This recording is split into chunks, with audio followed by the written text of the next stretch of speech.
ایک مرتبہ حضرت لقمان علیہ السلام اپنے بیٹے کے ساتھ بیٹھے تھے۔ اچانک ایک بدتمیز شخص وہاں آیا۔ اس شخص نے بغیر وجہ کے حضرت لقمان علیہ السلام کو طنز اور برا بھلا کہنا شروع کر دیا۔ وہ شخص غصے سے بھرا ہوا تھا، مگر حضرت لقمان علیہ السلام مکمل سکون سے بیٹھے رہے۔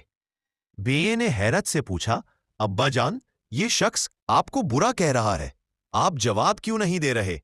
حضرت لقمان علیہ السلام مسکرا کر بولے، اے میرے بیٹے، غصہ وہ آگ ہے جو سب سے پہلے انسان کے اپنے دل کو جلاتی ہے۔ جو شخص اس آگ کو بجھا لیتا ہے وہی اصل بہادر ہے۔ بیٹا خاموش ہو گیا، مگر پھر بھی حیرت تھی۔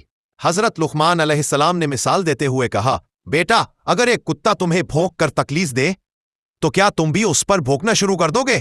بیٹے نے فوراً کہا، نہیں، ہرگز نہیں۔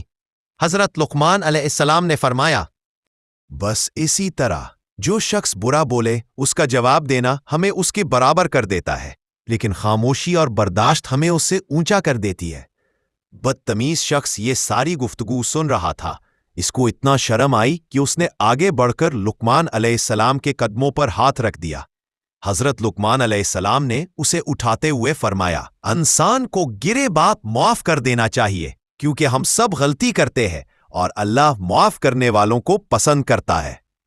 اس واقعے کی نصیحت، برداشت انسان کو بلند بناتی ہے۔ جو غصہ کنٹرول کر لیتا ہے وہ اصل بہادر ہے۔ خاموشی اکثر برائی سے بہتر جواب ہے۔